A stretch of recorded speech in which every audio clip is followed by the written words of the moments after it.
Hello there. From the Mirrority, I'm Jitesh Surjiani. Just by the size of its sheer population, India has become the world's largest democracy. Over 136 crore people are governed by a democratically elected government that works selflessly, professionally, tirelessly, and honestly in the best interest of the country and its people. Okay, not always. So how do we ensure that the government we elect every 5 years works as we want them to? Now, we don't individually monitor their workings on a daily basis, as we are busy running our lives and earning a living. India is a parliamentary democracy, and hence we have the opposition who performs that task. Let's see what that actually means. So who is the opposition in Indian politics? The government that we elect has the authority to shape national policies, as it has the largest number of MPs who vote in its favor. Many times it happens that the policies and actions can be considered biased or favor a specific ideological objective. The opposition, which is basically the party that has the next largest number of MPs in parliament, provides a check and balance to the government. It does this by presenting alternative viewpoints and engaging the government in a debate. A timely and constructive debate often leads to well-balanced policies and decisions that benefit a much wider and a more diverse section of the society.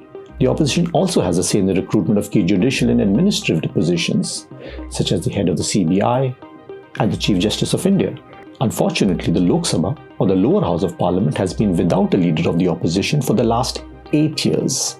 The Congress party comes close to holding the second largest number of seats, but does not have the minimum of 10% of the seats that are required to qualify as the opposition party.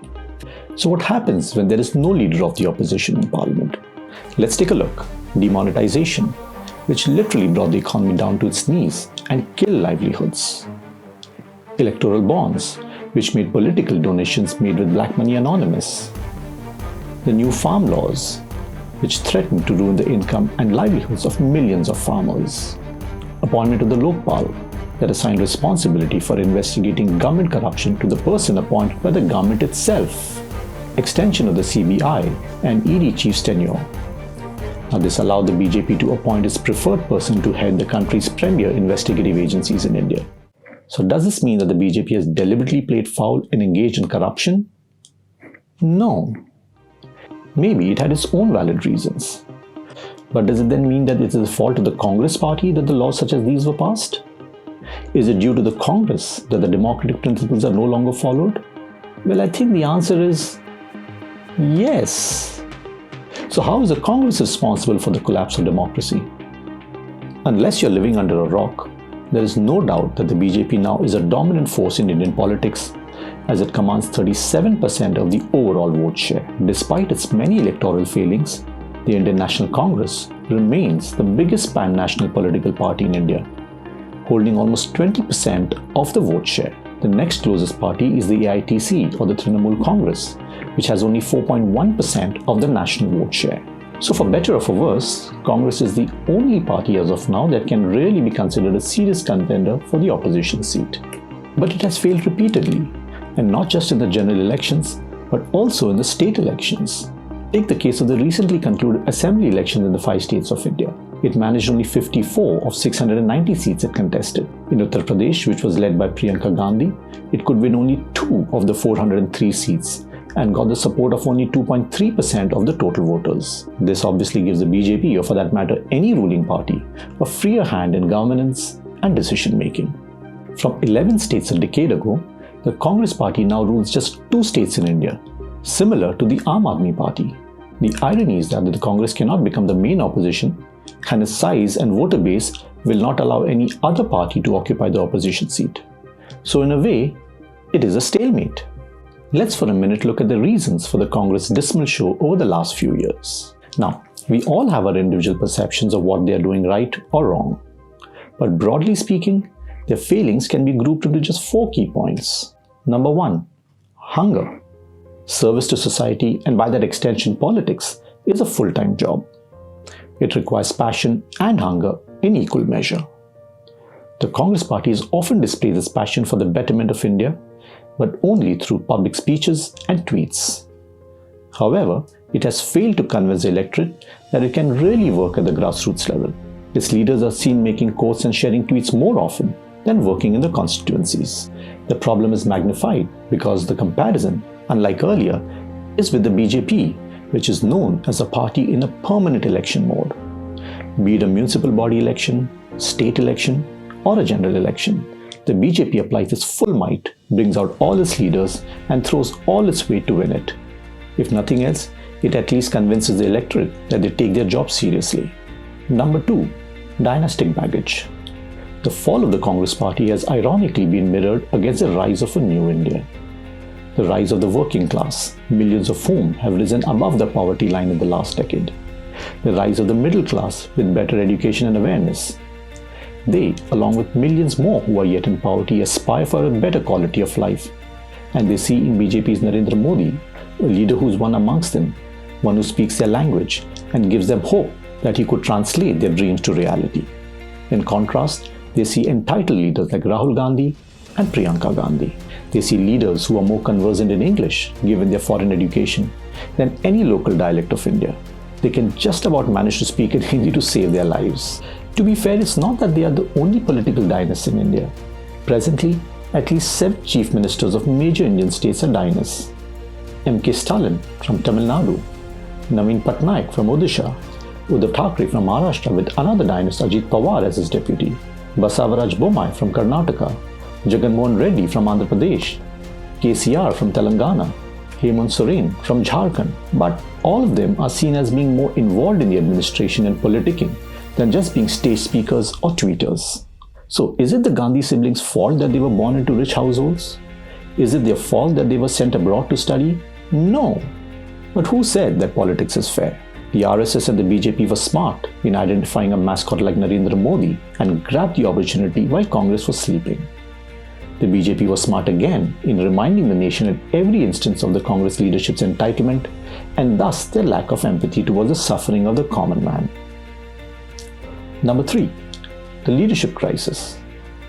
As the quote by Confucius goes, "To put the world in order, we must first put the nation in order. To put the nation in order, we must first put the family in order. To put the family in order, we must first cultivate our personal life. We must first set our hearts right." The heart of the Congress party seems to not be in the right place at the moment. The Congress has lost over 90% of the elections fought under Rahul Gandhi's leadership. Though he resigned after accepting responsibility for the defeats, he yet continues to call the shots and take all major decisions. The state leadership too is in tatters as many prominent leaders have deserted ship and joined the BJP. Some brave ones raise their voices about the lack of leadership in Congress, but are then not taken seriously. The remaining yes men continue to believe that Gandhis are the only glue that can keep the Congress united.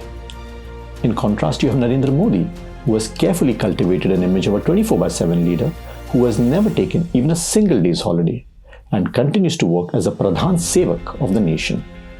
Number 4. Anti-corporate stance. In its desire to align with the farmers and the marginalized, the Congress party has in turn alienated the corporate sector by painting them as brute capitalists. Now, capitalism is not a dirty word as such, as it is these capitalists who generate employment and fuel the economy. The Congress party has failed to distinguish between capitalism and conscious or responsible capitalism. It is common knowledge that winning elections at a national level in India requires funding of between 40 to 50,000 crore rupees, and that is only possible with the corporate support. With the Congress receiving less than 10% of that through donations, it has been unable to match the scale of election campaigns and the resulting successes of the BJP. Number 5. Unwillingness to cede space. Many attempts have been made in the recent past to form coalitions and alliances with other regional parties. But each time, Congress has not been able to pull its own weight and ended up losing the elections for its partners. The Uttar Pradesh state elections in 2017 are a classic case example. More recently, there were the Goa state elections in March, where the Trinamool Congress requested an alliance to defeat the BJP. However, State in charge P. Chidambaram was busy tweeting technicalities of how he was not aware of TMC's offer and that the decision of forming the alliance was with the High Command in Delhi. In the bargain, both the Congress and TMC lost the elections miserably. The Congress Party continues to believe that it is yet a political heavyweight given its 70-year history and has become rigid and inflexible in its political decision-making.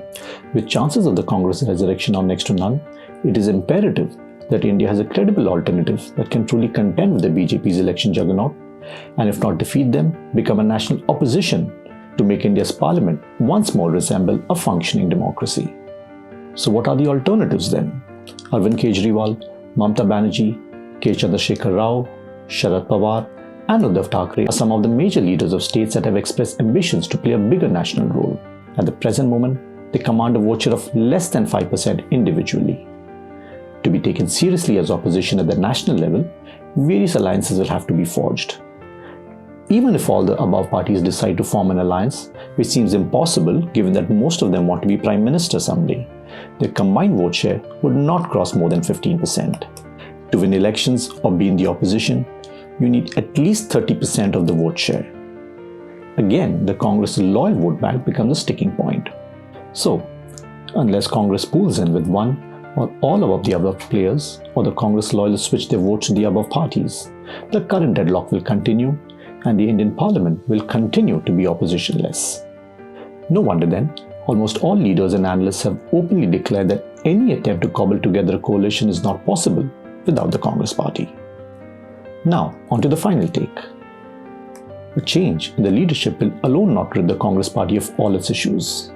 Replacing the Gandhis may only help deflect some of the anti-dynasty backlash, but their problems run much deeper and will require a complete rehaul of its organizational hierarchy and framework. Recognizing that the resurrection of the Congress is imperative for any alliance to have a decent shot at taking on the BJP in the 2024 general elections, one of India's foremost election strategists, Prashant Kishore, stepped forward. He is the one responsible for running the campaign of Narendra Modi's 2014 victory, Nitish Kumar's win in Bihar, YSR's win in Andhra Pradesh, and Mamata Banerjee's win in West Bengal. He recently made detailed presentations on how the Congress could regain its lost legacy and rise from the ashes like a phoenix. Unsurprisingly, the Congress rejected this opportunity as it felt Mr. Kishore was asking for sweeping reforms instead of small, incremental changes. The Congress has once again gone back to its playbook of holding conferences and meetings to introspect on its failures and create a roadmap for the future. Now, this reminds me of a simple rule that was taught in our schools. One can't expect different results by performing the same actions time and again. If you want different results, you got to change your actions. I guess the solution for the Congress is aptly summarized by one of its own leaders, which hopes now only for divine intervention to save itself. On that note, I, Jitesh Surjani, sign off. For accessing many more such videos, log on to themirrorty.com and subscribe to this channel on YouTube.